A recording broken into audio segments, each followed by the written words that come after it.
bringing it to them all day. You know what's up? Welcome to Birdland. Win or lose, we bringing it to you always. You know what's up? Welcome to Birdland. Orange or black, we rebuild the pack. No matter where we at, you know we coming back. Section 336, we on this, so tune in. You know what's up? Welcome to Birdland. Yeah, welcome to Birdland. You know what's up? Welcome to Birdland. Now, here come the boys from Section 336.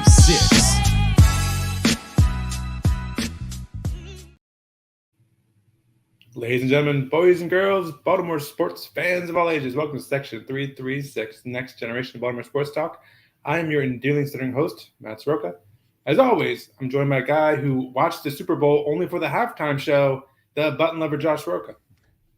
Not quite. That was I don't know. I don't know that halftime show. There was not much to it. Not much moving around. I think it could have been a one-camera shot. What is the greatest halftime performance of all time, and why is it Rihanna? No, I think a lot of people say it was Bruno Mars. I think gets a lot of credit. I think the problem is there was so much going on in the Super Bowl halftime show last year that They tried to keep it simple. One person this year, they really scaled back and kept it simple. And I think a lot of people were expecting a bunch of surprise guests because last year had like a dozen guys jumping in. Okay. My favorite was Beyonce because we got to see it live. But yeah, I am always – I don't know why I'm always floored by this, but I'm always floored about how people have such strong reactions to the halftime show. Like go on social media after the halftime show, and it's not anything except for it was the most – that was the most amazing show I've ever seen, or that was the most despicable, disgusting display I've ever seen. It's always one extreme or the other. It's just we think we're divided by politics, but really we're divided by halftime shows here in America. Right.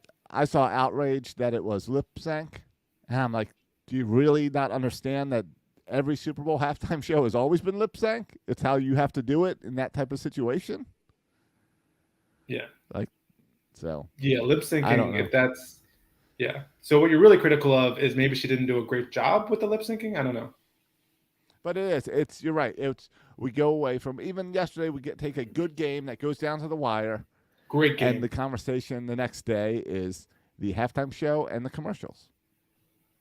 Yeah, I was a little tuned out. I had a lot going on at my house.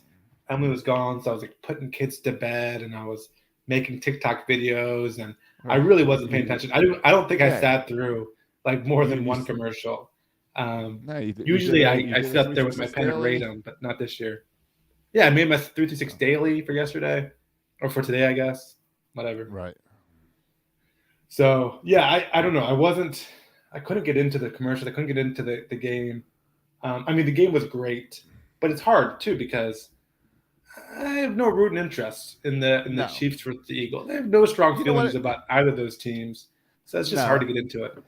It made me wish that the Ravens ran their offense like the Eagles, and it makes me think, well, what do the Eagles I was just thinking like the Chiefs don't have? Bring me that offensive coordinator from the Chiefs. Let's go. Yeah, I mean, I'll take either one. Have you seen the number of Eagles players that are free agents after this year? Oh, no. Is there a bunch? Like that team's going to be decimated, yeah. Yeah, it's a bunch. But I would also point out the Chiefs won a Super Bowl without any great receivers, just a great tight end. So, and a great quarterback. Yeah. So it can be done. Saying. I don't know. So you're saying Lamar's a great quarterback? Is that where you're going? MVP? Yeah, MVP Lamar Jackson. Yeah, I think he's a great quarterback. I don't think that's hyperbole. Okay. You know what else Mahomes did? If we're comparing Mahomes to Lamar, you know what the big takeaway is? You are allowed to play football games when you're not 100%. You can play and still be banged up and make your team better. Josh, so you're saying every time someone's injured, it's the same injury. So a knee injury that's swollen is the same as someone rolling their ankle a little bit. So, I'm saying Josh, Mahomes has been hurt for weeks and played in every game. Weeks of being hurt. Still found a way to play. And Tua just had a concussion and didn't play just because he had a few concussions. I know. I hear you, Josh. No, it's outrageous. concussion's different. Concussion's different. Yeah. Oh, every injury is different. All right. Give me an offensive coordinator. Then we can start talking Lamar again. Josh, what was wrong with that field, too? Why was all the players slipping and falling and getting hurt in that field, too, for the Super Bowl? That was outrageous. The halftime show apparently tore up that field, which I don't understand because on TV it looked like every stage was just floating and hanging from the sky. Yeah. I felt even before the halftime show was not good. I don't know. But, why do we do flyovers for football games that are inside of domes? Well, I think, Josh, I've never heard you complain about a flyover before until all of a sudden when we have the first all-female flyover, you have some complaints.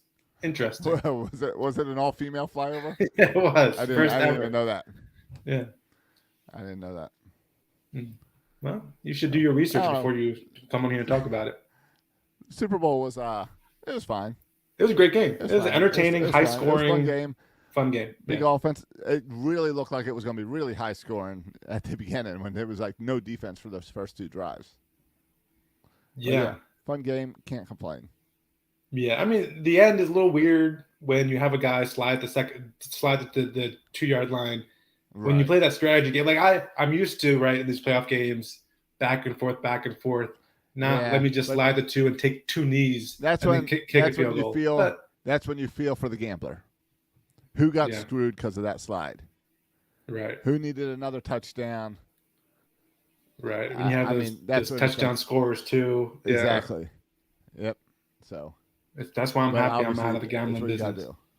I didn't gamble at all on Super Bowl. Now I did a $5 FanDuel. Now see, FanDuel's legal to gamble in Georgia? No, you pick it's like fantasy football. You pick the players to score the points. I guess that's legal, but you can't bet on games. I don't know how it all works. I don't know. I know Maryland has it. We've been doing it. All football playoffs. We did the DraftKings advertisements and didn't tell anyone that we weren't in Maryland.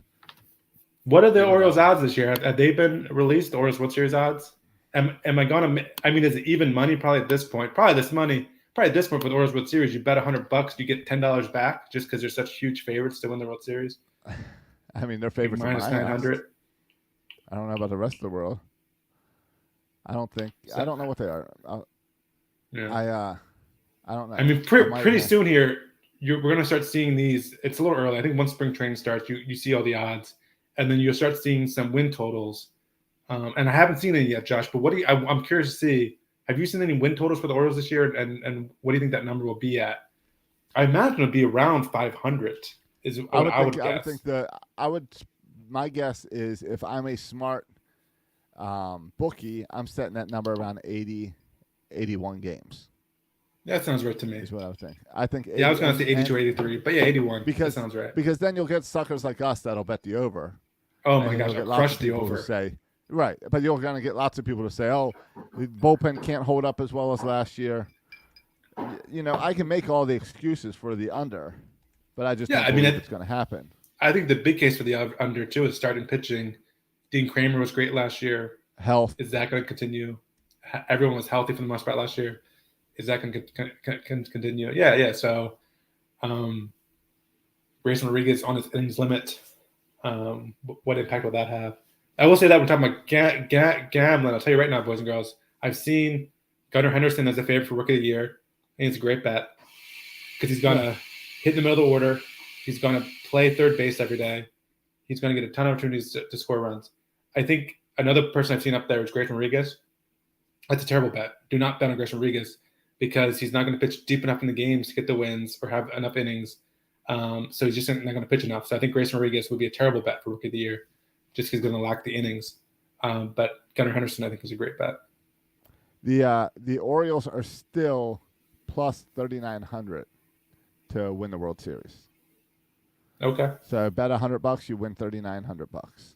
Yeah. So still on the lower half, still something that people are not expecting. But that's probably like double of what it was last year. I'd be willing to throw a little bit into that. But yeah, compared to last year. Let's see. Regular season wins. Here we go. Oh, you got a number? Yeah, I just got to find the Orioles. All right, and those numbers might fluctuate once people see them in spring training and it's injuries and all that.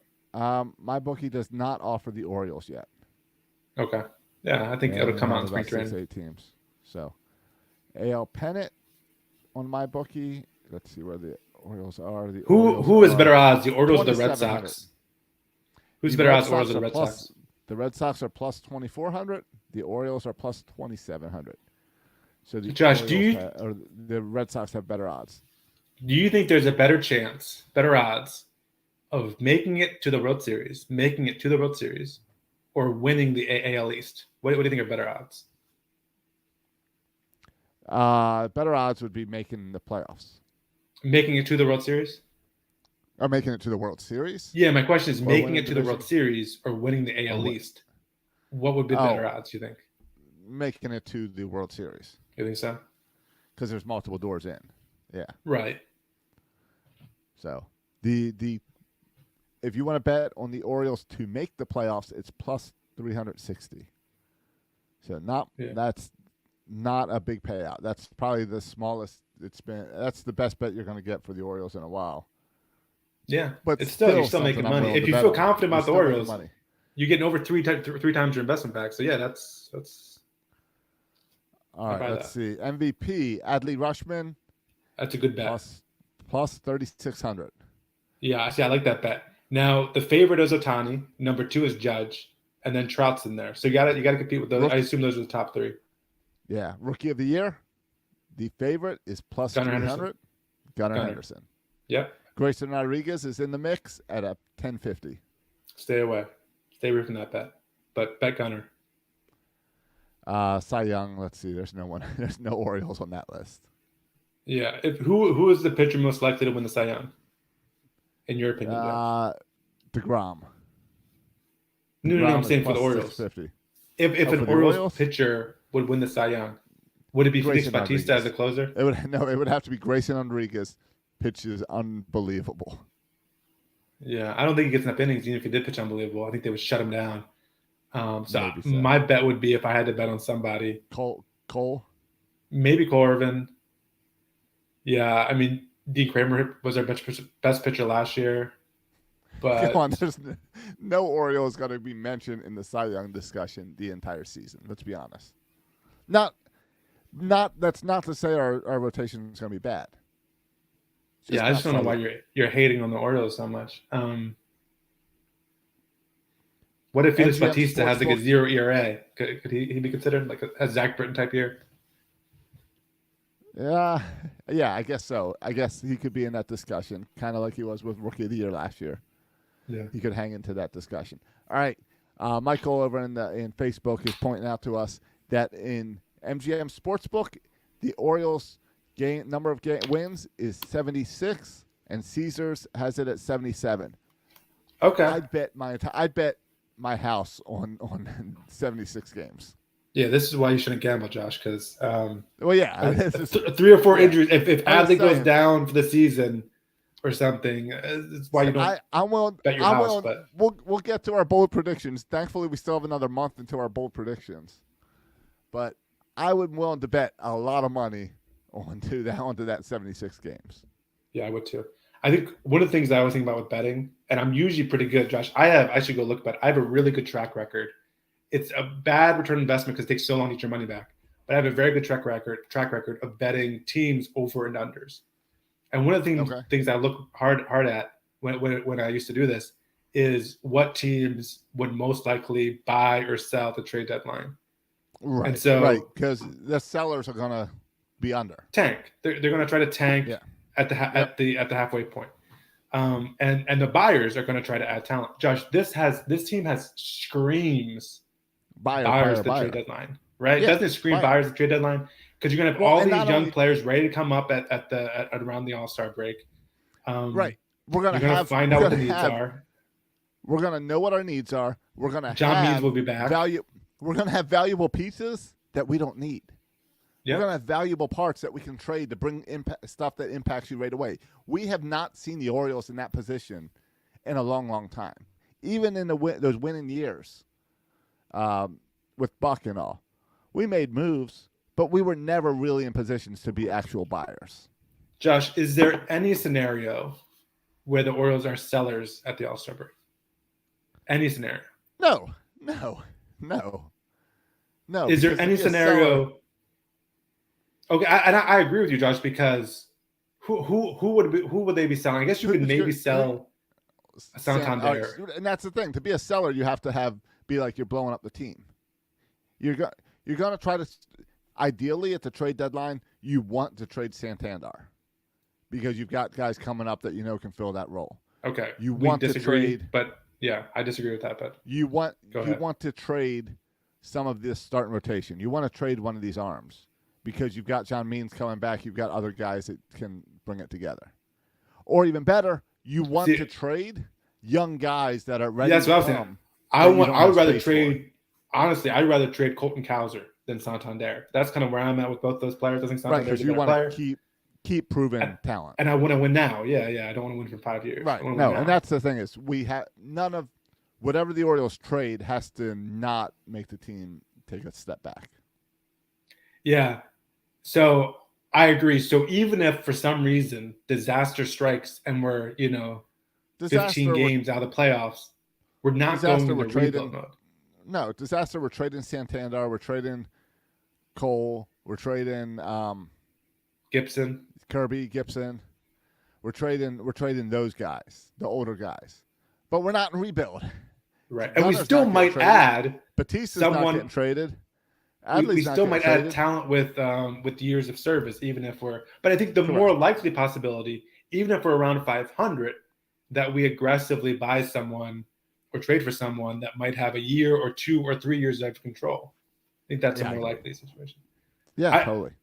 That 76 and 77 number, I would be surprised if by the end of spring training it's still there. I think that number is going to go up. That surprised me a little bit.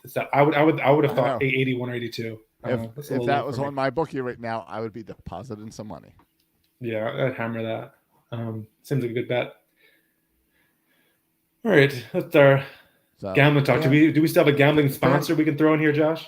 We do not at the time. We are we are transitioning. This is our first episode of leaving Fansided and kind of going back to being on our own and being independent. Okay. So we do not have a sponsor for today's episode, except the request that you guys tell your friends to subscribe to Section 336, especially with 336 Dailies coming out, because that all helps us as we grow independent. See, I should have just said Birdland Sports was our advertiser. Yeah, you should. But I'll save that for the end. We're all wearing the Birdland Sports gear right now. I know.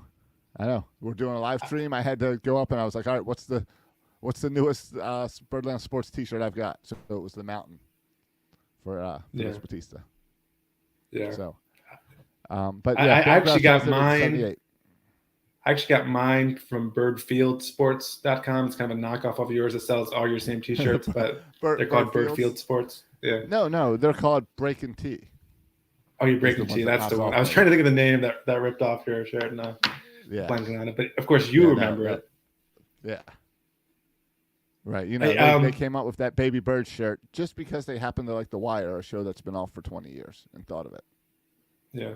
It has nothing to do with my shirts. Your shirt being everywhere. Yeah. Josh, let's get into, hey, do you do anything for Valentine's Day? Josh, I'm just sitting at my table. No. And every seat, you got to see this, every seat's like heart because you have kids. Plates. Yes. With heart cups. Oh, you mean just for like breakfast glasses. Tomorrow? Huh? No, so we're all prepared for it. So Emily goes all out for Valentine's Day. Kelly will do something. Slight advantage that the girls are not at our house this week, so I have until like the afternoon to drop something off for them. But we'll grab them something. I did buy them some candy over the weekend. Yeah, so I'll drop off some candy at their house tomorrow. It's Valentine's Day. It used to be. Well, it used to be a romantical time for young people, and then you get married and have kids, and it's not romantical time for young people anymore. It's just it's about your kids. Romantical.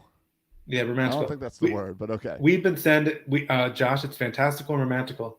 We've been spending the week doing Valentine's Day cards too. with 2 kids who struggle to write their own names. So that's been an adventure as well. Right, so. because you got kids in school now, so you got to take the card for every kid in the school and take the mailbox that they put all the cards into, and you better get a card for every single kid in that classroom. Yeah, so, absolutely. And there we had a class roster.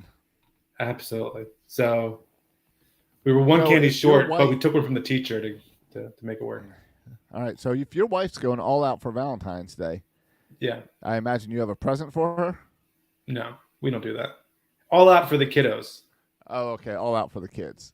Yeah. We don't show any affection or care for one another. We put it all into our children. Right. So that explains your TikTok video about cleaning the house for your wife's approval. Absolutely. You can follow me on TikTok at Dr. Stroker's Corner. A contest. Okay. Yeah. Hey, I want to get into some spring training storylines because spring training starts. Pitchers and catchers, 2 days. 2 days. It's go time. I can't wait for all the picks. I've been shipping packages from Birdland Sports over to Sarasota, some gift packages for the players because they're all arriving, so they're all excited to get some Birdland Sports T-shirts in. So I'm sure that's what they're all talking about. Can't wait. No, like they're messaging me asking for some shirts. So I'm sending them shirts. Nice. So they are. So they're all hitting. So you're looking for some picks into Sarasota this week. Yeah. So you want to see some pics of your Birdland Sports shirts? If you see some players wearing some Birdland Sports shirts, take a picture. Yeah. But so they're all arriving this week in time because all the pitchers and catchers are showing up this week. And if you check on social media, there's already a lot of guys working out there and getting ready, which is exciting. Yeah. Josh, I want to talk about some storylines. I was trying to think about it. Okay. Pre-show storylines. And for inspiration, I went to this website called BaltimoreBaseball.com. Friend of the show, Rich Dubroff. I actually went and looked at not his storylines for this year. I looked at his top storylines in 2022 spring training. You want to know what the top storylines are can you think of any top storylines for 2022 spring training, for last year's spring training? Who's going to pitch? We don't know what our rotation is going to be. Yeah, it was the headline is who will be the other 3 starters. So there was some question about starting pitching. We had Jordan Lyles. We had John Means. That was kind of it. Who else can we count on? Turns out we didn't have John Means for long. The other storylines, will this be Trey Mancini's last season with the Orioles? Okay. Will Jordan Lyles help the rotation? Who will back up Adley Rutschman? How many utility players will the Orioles carry? Where it talks about the possibility of Mateo making the team as a utility player. That seems like a while ago. Now he's kind of solidified himself in that spot. And the last one, will Tyler Wells be the closer? It's the last storyline. Closer. All right. Well, I feel like we are in such a different place. You and I were very positive going into our predictions last year. But as far as Birdland as a whole, we were still waiting to see what this team looks like and seeing if this team can click. And I think we really came around to believe in this team throughout last season. And really, that then changes all of these expectations where we come into 2022 and it's like, suddenly it's not, we got 2 guys who's going to start. It's, hey, we got 7 guys that have a shot at this rotation. How do we narrow it down to 5? Hey, do we consider a 6-man rotation because we've got so many guys? And then with the Adley backup position, it's like we're having the same discussion, but we went and signed a guy, and it's like McMahon is now you're the guy. So I feel like I could easily take all those same stories from last year and bring them into this year with just a slightly different spin on it. So, Josh, going into this, I think if I went to 2021, it would be very similar discussions as well. Yeah. I think for the past several years since Elias got here, it's who's pitching, and there's a bunch of open spots, especially on the fringes of the roster. That's always a discussion. So, Josh, for you looking at this year, you're right. McCann is catching. We have a good idea who's starting. For you, as you kind of start watching spring training, are there any storylines that stick out to you as this is really what you want to pay attention to for the Orioles spring training season?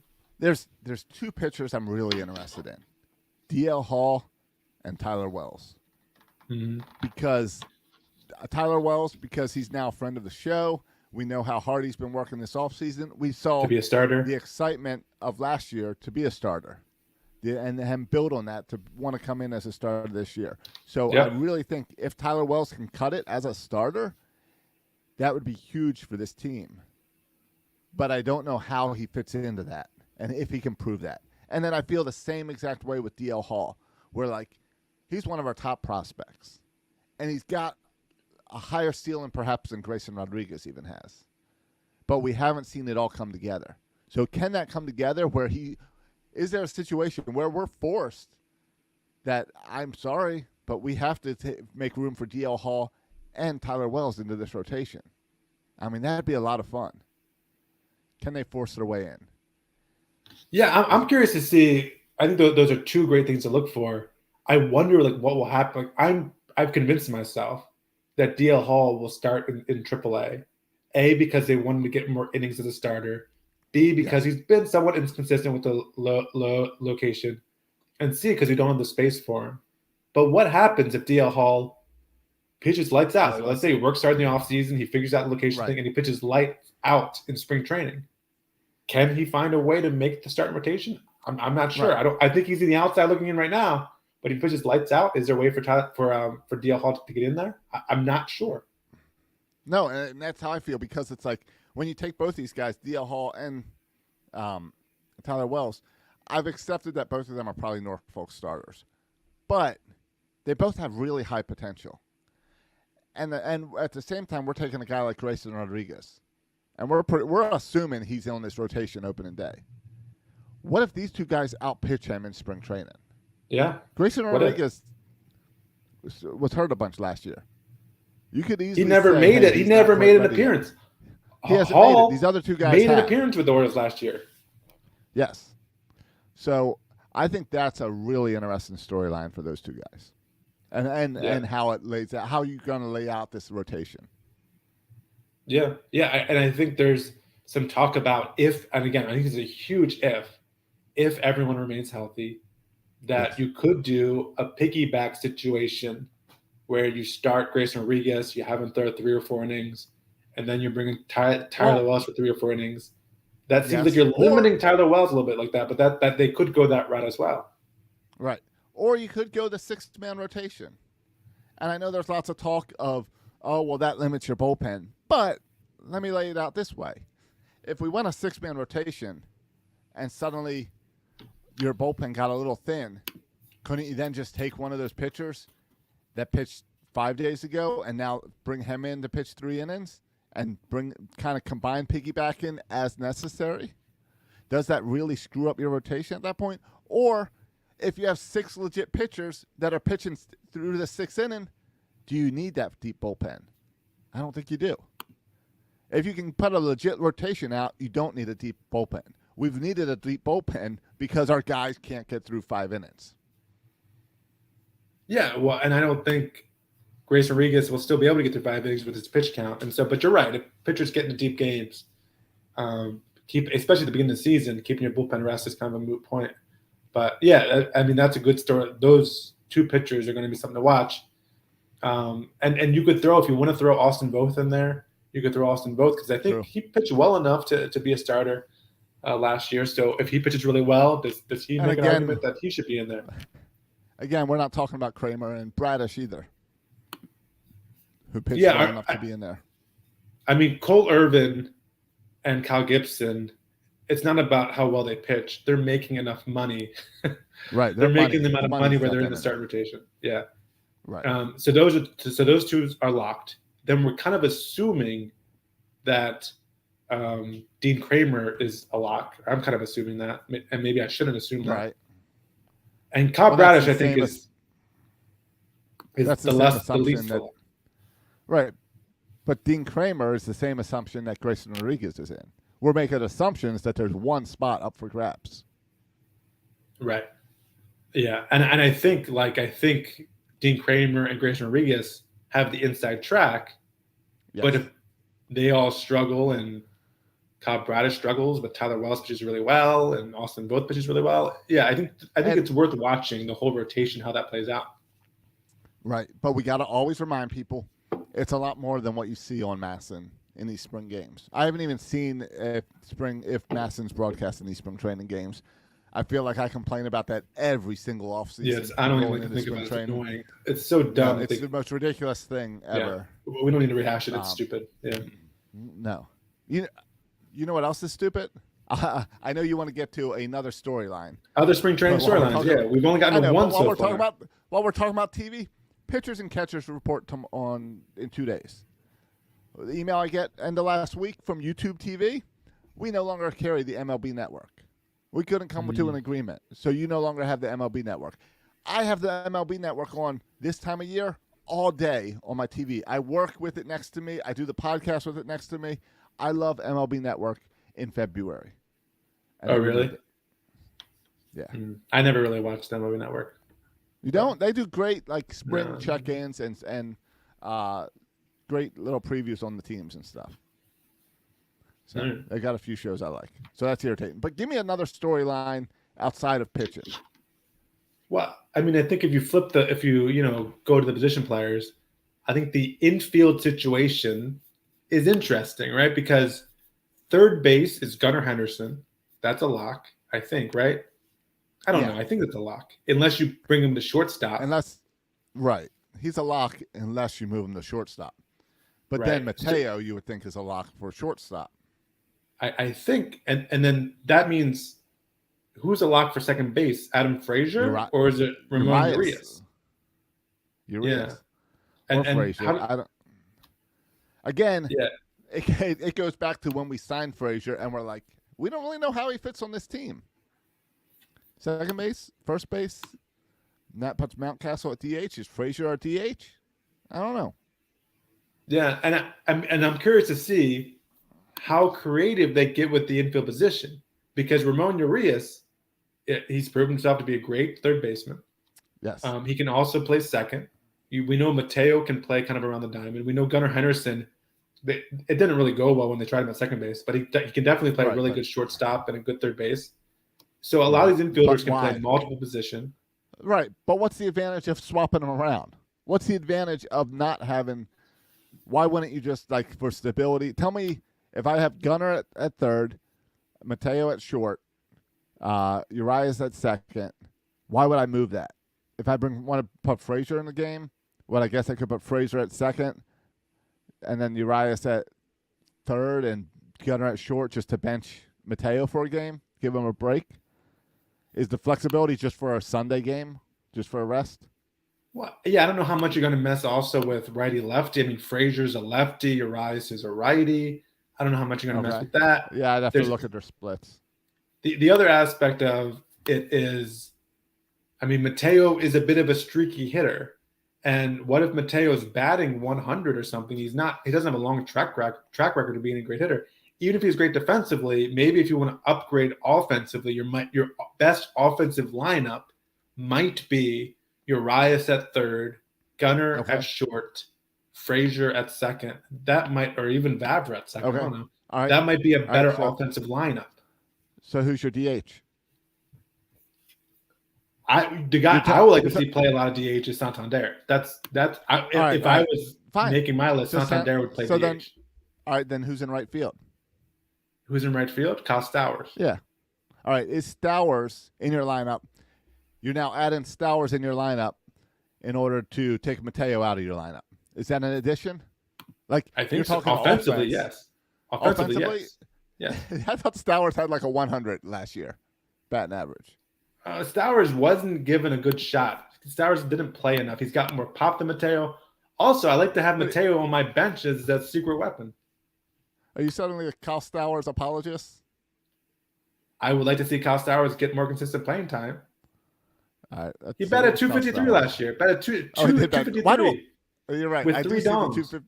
I do see the 253, negative WAR. But why in my head does I feel like he was like a 100 batter? Because Brandon Hyde was hating on him, and he was feeding that hate to you. All right. Well, I hope you got to confuse with Brett Phillips. Yeah. Maybe I did get him and Brett Phillips confused. You're right. So I hope there's a lot of flexibility, so we don't have to have punt lineups because we can be flexible throughout the week. I know Hyde likes to just do the punt lineup. I don't really understand why. The Sunday off day. You can spread it out. Yeah, you can spread out these off days. But I'm really curious to see not just kind of who plays, but what position does he have people playing? Who is the backup first baseman? Is it a Vavra? Do they use Rutschman as the backup first baseman more? There's some interesting questions. Or is it a non-roster guy? I saw some talk. I saw some talk on Twitter about Kjerstad, and will the Orioles work on trying to move Kjerstad as a first baseman because he's left-handed and the outfield's so crowded. Huh. I don't know if you've seen anything about that. It's nothing that would impact the Orioles this season, but I thought that was interesting. Yeah, Kjerstad is someone I'm really excited to see what he does. I'm really curious to see what he does this year. But yeah, that could be interesting going into next year. But so that's I think for me the second interesting storyline is all these infield pieces. How does Hyde use them in spring training? Who plays well? Who makes the? I think we have a good idea who's going to make the open day roster, but we don't have a good idea yet of playing time. And how will McCann get whatever Elias said, 100 games played or something, whatever Elias said? By first base. He's your backup first baseman that we didn't mention either. Yeah, I don't see that happening. But we'll see. Anything else, Josh, this spring training you're looking at, you're excited, you're kind of paying attention to? I guess who's the leader on this team? It was Mancini. We saw Odor as the emotional leader. Who steps up when you've got a team this young? Who steps up to lead this team? Does a guy like Adley? We see Adley really take hold of this rotation and these pitchers trust Adley and love Adley. Does Adley become the guy who leads this team? Can Gunnar step up to be your quarterback of the infield and really lead these guys? I guess that's a storyline to watch is who's the leader here. We've been through Adam Jones. I mean, we watched Chris Davis. We watched the transition to Trey Mancini when we thought, oh, well, he's too young to be the leader. But he definitely was. So who could it be this week? Is it Santander? Is it Morales is gone. So is it one of these new pitchers who leads this team and brings them together? We talked a lot when we talked with Tyler Wells about the importance of that and how that came together. Yeah, I think the interesting thing about that is this is the first time that you have your two best players, Gunnar and Adley, and they're coming into the season already on the team, right? This is the first for them. Yes. Last year they were invited to spring training. Gunnar wasn't invited before. Oh, he wasn't invited to spring training? No, it's his first spring. So his first spring, and Adley was invited, but Adley obviously didn't make the squad out of spring training. And so now both these guys are going in. It's a different mindset, right? They're not going in trying to prove themselves to anybody. They're going in on the team already. So maybe they do take on a bit of a different role. You're right. Adley's already taken his off season as I don't know, making all these TikToks of working out in the snow and stuff. He's really trying to show he's taking that next step. Chugging beer with fans in the Berlin Caravan. Right. Is that now respected and he becomes this guy? Yeah, and the other aspect of that is, in addition to those guys already being there, like you mentioned, we lost Chirinos and Odors and Lyles. But I do think Elias was very strategic in the players he brought in. He brought in veteran players who have been around for a while. And from everything I've heard and read and talked with people about, leaders, right? I think Adam Frazier at second place, kind of replacing Odor, a veteran guy. McCann, right? A lot of experience at the catching position, a veteran guy. We mentioned, Kyle Gibson and Tyler Wells already talked about, what a good leader Kyle Gibson is. And, I've listened to some Kyle Gibson interviews, and guy has his head on his shoulder. That guy's smart. And then I don't know much about Cole Irvin, but everything I do know about Cole Irvin from listening to Athletics podcasts, the Athletic fans are big fans of Cole Irvin. Super nice guy. And so I do think like Elias is strategic about who he brings in for clubhouse purposes. And even if Frazier didn't have the best batting average last year or offensive WAR, I think he does, and McCann brings some of these intangible leadership qualities. So I do think some of it will come from there.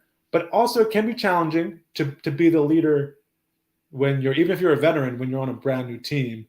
So there might be some of that from Adley because he's been there already. And there's a lot of guys who's been around for a while, right? Cedric Mullins has been here for a long time. Austin Hayes is getting up in the veteran status. He's been here for a while. So there are some guys on offense have been around here for a while. So, yeah, I think they will gel really nicely.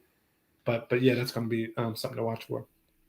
Is there any chance Jordan Westburg can force his way onto this team? I don't think so. He got that non-invite, or he got the non-roster invite. You think they're just going to have him wait in Norfolk, even though he had a good season in Norfolk last year? Yeah. I think they want. There's no reason to force him up here, right? Like, there's no reason. Now, if someone gets hurt and he plays really well, then maybe. But for me, if everyone stays healthy and everyone plays, decently well, I don't see a scenario where he's here in April, but he could be here in May or June. I think that's very possible. But I would be surprised if he makes the open day roster. All right, Adam Frazier, Joey Ortiz, Terrin Vavra, all infielders on the 40-man. Do they all stick around by the end of spring training and still be on this 40-man? Yeah, I don't know what their options are. I mean, I think Joey Ortiz has options to be sent down. Vavra might have options to be sent down as well. I don't know. I haven't sat down with a pen and pencil and worked out my 26-man roster. So I would have to think about it. I think part of the question too is who's backing up Ryan Mountcastle at first base. Can Frazier and or Vavra do that? Or is it going to be a non-roster guy? Because we did, we signed a bunch of, Frenchie Cordero.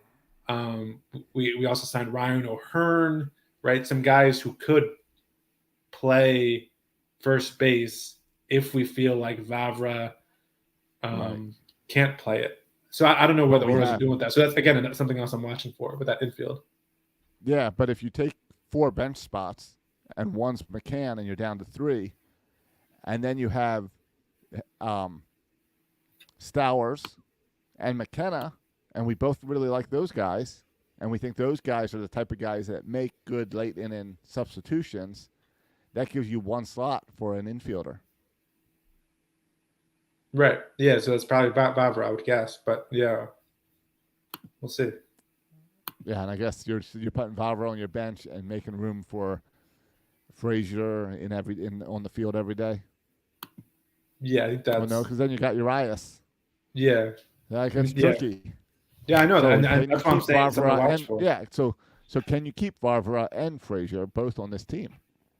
Yeah, I mean, Frazier's definitely not going... I mean, Frazier's not going anywhere. He's going to be on the team, and he's going to play a lot. There's no doubt in my mind. All right, Vavra's more expendable, but he's fighting a spot. Which means if you keep Vavra, you got to let Stowers or McKenna down. Yeah.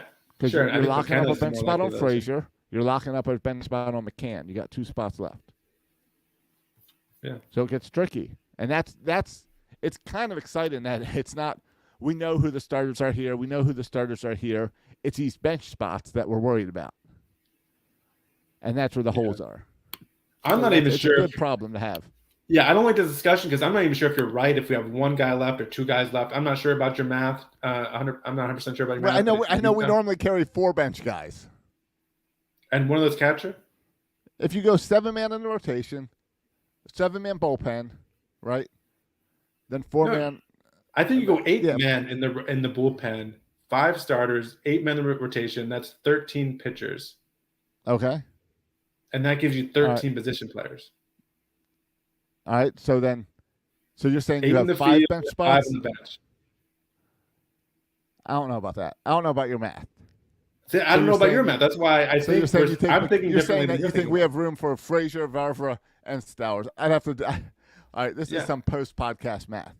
I know that's why I'm annoyed you brought it up, because I told you I didn't work out who's going to make the team. I didn't do the math yet. I got to get a piece of paper and figure it out. Haven't done that yet, but you're jumping right there with it. All right. So the other thing I'm looking at. We'll come back to that. Yeah, we'll come back to it. There's no reason to be having this conversation now anyway. But the point is, that's something to look for, right? Because there is going to be competitions, however many numbers it is, there is going to be competitions for those spots, right? Vavra is not guaranteed a spot. Ortiz is going to be playing for a spot. Some of these non-roster guys are going to be fighting to get on that roster. There's very few, or outside the starters, there's a lot of spots that I think are open. I think there's an outfield spot open. I think McKenna, Stowers are the favorite, but there could be some competition there. One of those guys could not make it. And same with infield. But something else I'm interested in watching, Josh, you mentioned the non-roster invites. You mentioned Jordan Westberg. Yeah. I'm really interested in watching these young players play. When Kobe Mayo is up at bat, I'll be paying attention. When Jackson Holliday is at bat, I'll be paying attention. If we get to see it, Masson. Right. Yeah. But right. Even if we don't get to see it, I'm going to be watching the box score to see how Kobe Mayo does and how Jackson Holliday does. And I know the response, even if they play well, will be, well, they're going up against, the C squad of some team. But that's fine. Who cares? I'm excited about these young players. Right. I'm excited about these young players. I'm excited to get a chance to watch them play. Even if it's against less competition, the fact that they're in Major League camp and playing, I'm excited for it. I'm debating about whether or not to go that first weekend, opening day weekend. I've had a good time going in the past. And it's a little trickier this year with coaching Little League. But if I get a chance to see a guy like Jackson Holliday, that makes me kind of excited and want to go. Yeah, I have not seen him play. He's the only guy on here, prospect-wise, that I've never seen play. So, yeah, I'd be excited to see him too. Yeah. So. The other storyline, speaking of non-roster guys, is if any of these guys – you throw them out there, Nomar Mazara, Daz Cameron, Ryan O'Hearn, Lewin Diaz, Frenchy Cordero, and some of these older players who got the non-roster invitee who might end up kind of at depth pieces in Norfolk, can any of them, most of them are lefties, can any of them play well enough to kind of make a case that they should make the open day roster? That's another storyline that should be interesting. Right, because those veteran guys, if they don't make that opening day roster, they're probably going to request for another team to go take them and take a look at them, unless they really struggle this spring. Yeah, it could be a kind of a case-to-case basis on, but yeah, I mean, our Norfolk, I don't know how our Norfolk roster actually plays out, but if you're going to have some veterans there, maybe you want those veterans as long as you're not blocking spots of some younger players. Got it. Yeah, it'll be interesting to see because in the past it's always been Norfolk has kind of been set aside, and the guys who are ready to come up have been pitching in Bowie. But you're right, we need to. All of these guys who are banging on the doors are going to end up in Norfolk this year. Yeah, they're going to be a fun team to watch. You're going to get to see some good action against the Jumbo Shrimp there, Josh. Yeah, I'll get some of that. You have a AAA team near you? We have the Gwinnett Stripers. I don't think they play, but I don't think they play Norfolk. I think they're in different divisions or conferences, whatever you call it, in the minors. Because the Atlanta team is the AAA team, is the Gwinnett Stripers, and it's just outside Atlanta. So it's the closest minor league stadium. No one significant is playing for the Macon Bacon or Savannah Bananas. So the Gwinnett Stripers are in the same division as it looks like, if I'm looking at this right. Maybe I'm not. Why when I go to the Gwinnett Stripers website and click on stand-ins, would it not be their division first? Josh, you seem to be struggling with looking things up on the fly. You couldn't find the correct Orioles win total for the season. Now I'm asking you to look up division for Gwinnett Stripers. You can't find on the fly. No, I got it here. They're in the West division. Okay. So I got it. They're in the West. So you're right. They're outside of Jacksonville and Norfolk. Yeah, way west in Atlanta. Yeah. All right. Exactly. Yeah. All right. So you're right. You won't get to see Norfolk come in. You'll have to come down here. Yeah. And the last storyline I'll mention, I think we covered all the big ones: start rotation, infield pieces, leadership, prospects, seeing them play. There are some open spots in the bullpen. Again, we don't need to do a numbers game right now because I'm just going to get frustrated. But there's some locked spots with Bautista and Givens. Again, assuming no one gets hurt. But there's also going to be some open spots right now. Cionel Perez is our only lefty. I mean, if Keegan Aiken gets in there, that could be another lefty. Right. And I love the idea of Perez as a setup guy. That lefty-righty. Love that setup. Yeah, and they both can throw the ball 100 miles per hour. Yeah, I'm a fan of that too. Correct. We also have the Rule 5 guy, Andrew Paletti. We'll see if Andrew Paletti is able to stick on this team. Yeah, again, that's the storyline is those positions that hold extra guys. It's the guys outside of your everyday players. How do these guys all fit in? So it's exciting. It's just exciting because we've got a future, and it's so hopeful. And it's like it's not long-term out. These are guys who are going to make an impact this year to bring winning baseball in Baltimore. We had a winning season last year, and now we get to build on that. It's really special. Yeah, and I'm looking to see who – like this happens, I feel like every year. Last year, the obvious case was Bautista, a guy who came out of nowhere and was just great. I mean, you could argue there's other guys, especially in the bullpen, where it seems like every year someone else steps up and has a really good year. Jorge Mateo, also a guy who was almost kind of ridden off his career, had a bounce back year. We've seen that with Cedric Mullins.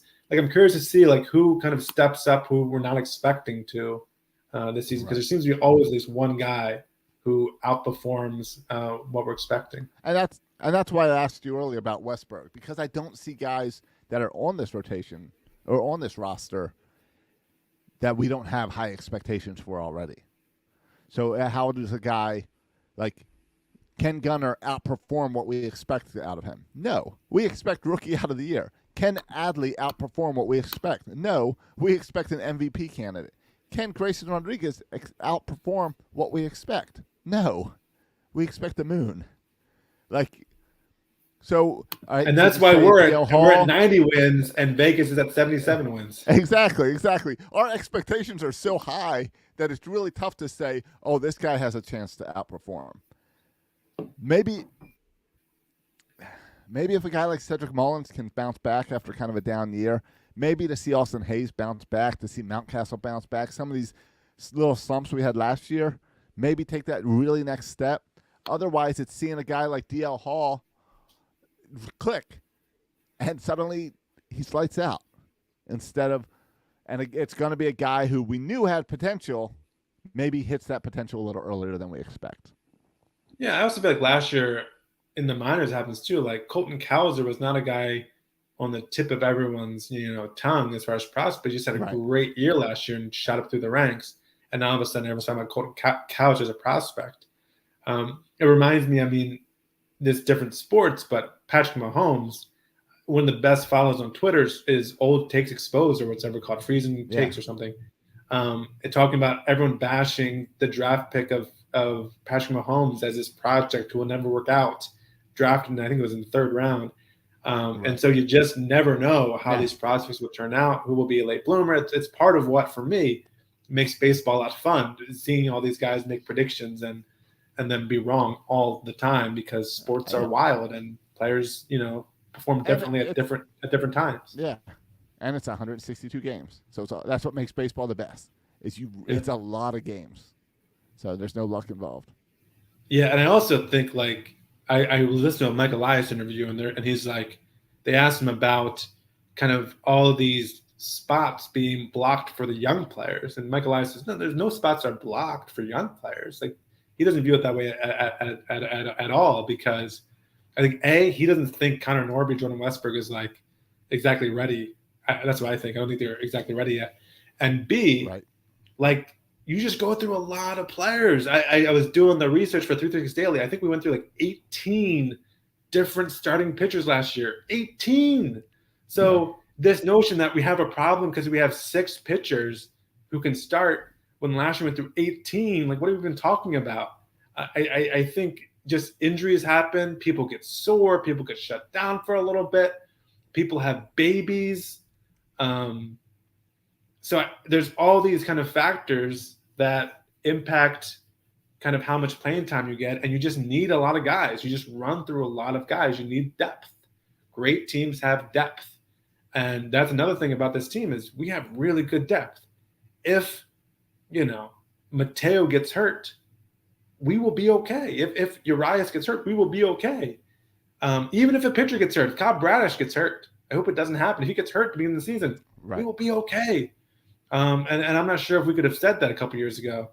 I mean, we weren't okay a couple years ago, even when everyone was healthy. So I was going to say if someone got hurt, we could be okay. But it feels like we're in a much better – there's no position on this roster where I don't look at – well, maybe catcher. Catcher's the only position where I'm like, if we lose the starting guy at that position, we're screwed.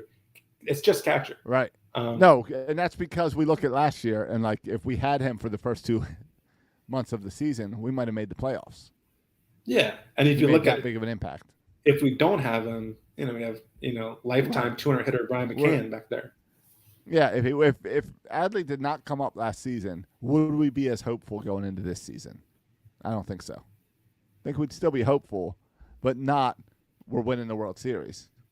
Hey, that prediction we made 5-6 years ago when we said 2023 World Series champs, now we have a legit shot at it. I don't think we would have been quite as hopeful if we didn't see Adley and Gunnar last year.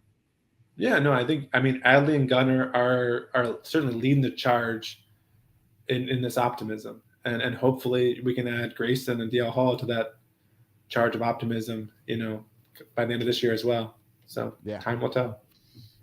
All right. All right, ready to get out of here? Well, you want an update. You got a coaching update? I had another practice this week. More players leaving? Yeah. You're running out of guys, Josh. I got a call from the commissioner on Saturday morning. Oh my commish! And he goes, "Is there a problem with your team?" And I said, "Not that I know of." He said, "I got another kid that wants off your team." Oh my! And I said, "Really?" I said, "They're asking to move to another team." No, they don't want to play baseball anymore. They're taking the kid out of the league. So I said, what? I said, the whole reason I'm doing this is to make baseball fun so the kids have fun and don't get burned out at 9 years old because of poor coaches and poor parents. But you burned him out with the fun. No, this was a kid that had trouble behaving and made my practices really tough because he did not focus and pay attention. So on this, in fact, this practice. So you popped some champagne when he decided to leave the team. This last practice, things got a little out of control. I've been screaming at kids at these practices, telling them what to do, but this was the first time that practice felt like I was herding a bunch of cats. Yeah, where both of my assistant coaches did not show up for practice, so I had me and all the kids. This one kid was going crazy and taking the balls, and instead of playing catch with other kids, he was just chucking the ball into the woods. Like on purpose, and then making a joke, so then everyone would have to stop throwing to go find the ball. To the point that his mom took him away from practice halfway through, and just took him home. Can't play with them. Can't win with them. No, one kid was upset and wanted to quit baseball because another kid was calling him names, and it wasn't even like bad names. It was just like he was making nicknames for the entire team, and trying to build some team camaraderie. So it was a rough practice that then got a call from the commissioner making sure everything's good on my team because another kid went down. I am down to 9 kids. This is the kid chucking balls in the woods? Yeah. I don't know if you paid attention, but I'm down to 9 kids, and there's 9 players on the baseball field at a time. Yeah. So they're trying to go to like the wait list and bring on 2 more kids for me, but they've never had to add kids this late.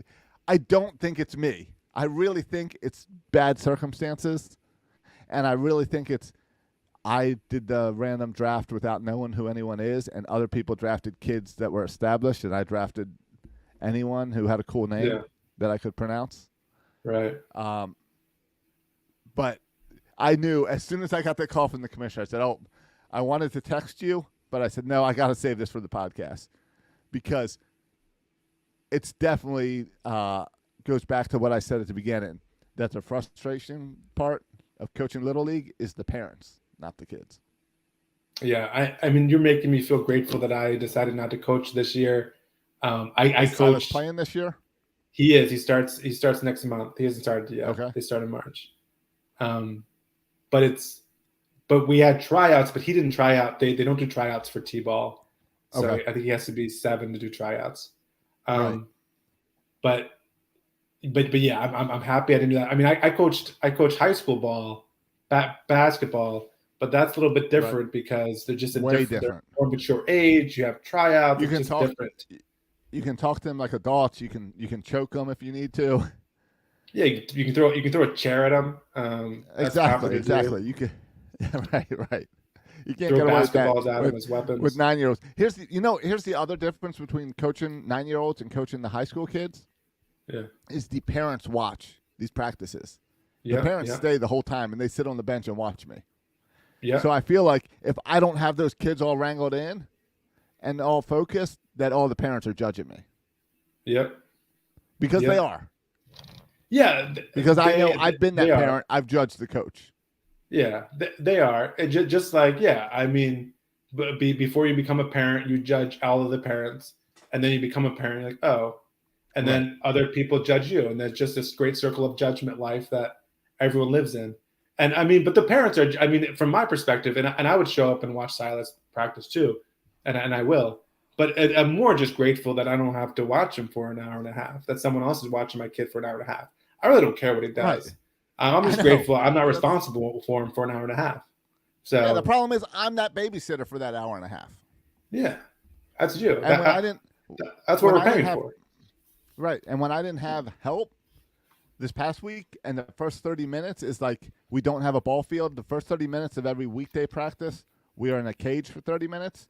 So I'm in the cage pitching bat in practice. So that means I'm focused on one kid at a time, and the other 8 kids are running around like monkeys. Josh, you have 9 players. What would you do if you had a full team of like 14 or 15 guys? I know. I know. Well, at least the good news is once you get down to like 2 players, you'll be able to control them better. Now you have a problem on game day, but at least practice will probably go better when you only have 2 players. I know. So hopefully I'll get 2 more. Big win for me, though, this past week at practice. Really big win. Kids out of control, but I knew every kid's name. And you know how hard that is for me. Yeah, I knew every kid's name. Josh. So I got that down. So now they're going to throw some new kids at me. So that goes all out the door. And they're picking the name so that you might not be able to pronounce them. Josh, I forgot about that one. The other thing I feel like with coaching, it's all just a matter too of like, you cannot give kids. This is true with teaching too, by the way. It's true with teaching too. You can't give them a moment of just their own free time to just get into something. Like you always have to make sure every single kid has something that they're doing with their body that they should be doing, because if they're left just standing there, they will find some kind of nonsense trouble to get into. It's unbelievable. Yeah. I was hitting here's what I did. I took the kids and I split them, half at shortstop, half at second base, and I'm at the pitcher's mound and I'm hitting grounders. All right? So I hit the third base, I hit the shortstop, then I hit to they throw it back. I hit it to second base. They throw it back, hit it to shortstop, back and forth, rotate through a line. That way I'm like, hey, I'm getting 2 kids going. You're in small groups. The kids are moving. The kids on the second base were so out of focus and like not paying attention that I started saying, well, let me see if I can speed this up a little bit. So I hit the second base and then I hit the shortstop, thinking, all right, I'll turn and the second baseman will then throw the ball to me. I turn and the ball hits me in the chest. Like it was thrown before I was even looking at the kid, because these kids are 9 years old and they don't understand. So I had that happen. So then finally, when they were out of control, at one point I just said, all right, everyone line up at home plate. And here's how I reined them all in. I went and grabbed 9 baseballs. And I said, get in a line at home plate. And I said, throw this ball as far as you can. We're going to have a contest who can throw the furthest. And the kids got all into that. So we finished the last 20 minutes of practice by throwing as far as we can and then throwing at a target to see who could be the closest to the target. Yeah, I like that because one of my concerns. This is getting deep into coach talk, but one of my concerns, Josh, is with my son. We're working on throwing hard, and now I've gotten to the point where he throws pretty hard, and it took a while to get to this point. But my concern is he can't throw hard when he's thrown to another 6-year-old. No. He's going to have to do the lame short arm thing, and he's going to develop bad habits of short arming it so he can soft toss it so someone else can catch it. When I've been working so hard to get him to pull his arm back, we're back and fire to be the next DL Hall is what I'm trying to do with him. No, it's the same thing. It's the bad habit I'm working on with Owen, where for hitting, he's doing these little slow swings because he's been trained. Oh, just make contact off the tee, make contact. I'm like, no, you're bigger than all these kids. I want you to crush hit the ball as hard as you freaking can. Hit the ball as hard as you can. You throw the ball as hard as you freaking can every time. Right, exactly. Right. Now, throwing hard, I am not telling the kids to throw hard yet because I'm noticing with 9-year-olds, throwing hard and throwing on target is not the same thing. And I'm sure, like, even catching the ball. Like, that's my son's problem. He can't catch it, so. Yeah. I did a whole conversation with the kids and then followed up with the parents about how to break in your glove because they all show up with the gloves that are wide open. So, like, if you can break in the glove so at least it tries to close, then the ball will stick. Yeah. But because they're wide open, the ball is just bouncing out. Yeah. I got some advice from a baseball player because I was talking about Stas being unable to catch it. And he recommended using the Velcro things or the tennis ball with the Velcro. So at least, the ball sticks to the Velcro. You know what I'm talking about? That's a good idea. That's a good idea. So at least it works on moving the hand to the ball and that kind of the hand-eye coordination. That's a good idea. I was using I have this like flat disc that's like that I use for grounders where they just have to, so that you can't close your glove. You just have to use two hands.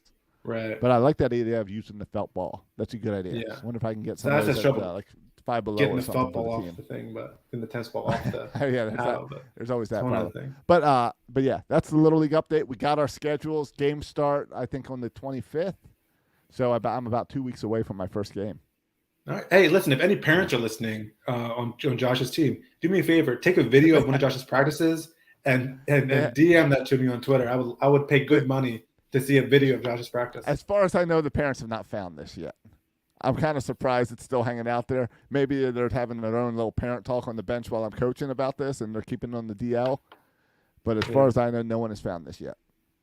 All right. And no viral videos have showed up online yet, so you got that going for you too. No, not yet. Not yet. All right. Well, let's get out of here. You can make this video viral by sharing it on Facebook and Twitter. And how about that transition? And TikTok. You can follow us on all those platforms. At Section 336. It's baseball season again. We need you guys to start telling friends, giving reviews on iTunes, and let everyone know how this is your favorite Orioles podcast. A lot of people, I saw there was a question on Twitter about, hey, what's some Orioles podcasts? By our boy Jimmy. Season. Yeah. Was that Jimmy that tweeted that? And I see a lot of people mentioning 336. So thank you for that. Keep spreading the word. That helps us immensely. Absolutely.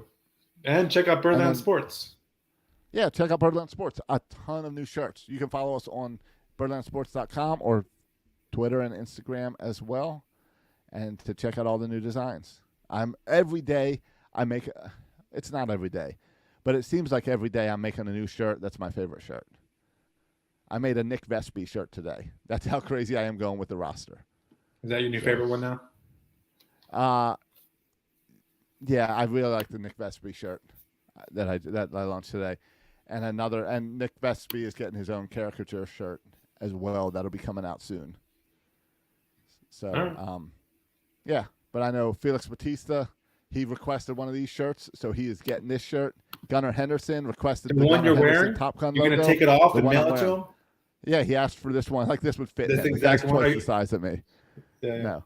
Gunnar Henderson requested his Top Gun shirt, so he's getting one of those. There's a stack of shirts going to Tyler Wells. And Cole Irvin needs some O's gear, so he's getting some shirts as well. So we're the only shirts made by, well, I don't know about the only shirts, but we're the shirts for fans, by fans, and worn by the players. Yeah. Very cool. All right. You can also follow me on TikTok at Dr. Soroka's Corner And on Twitter at Section336. You can follow Josh on Twitter at Josh Soroka. Thanks for listening, boys and girls. And as always, go O's.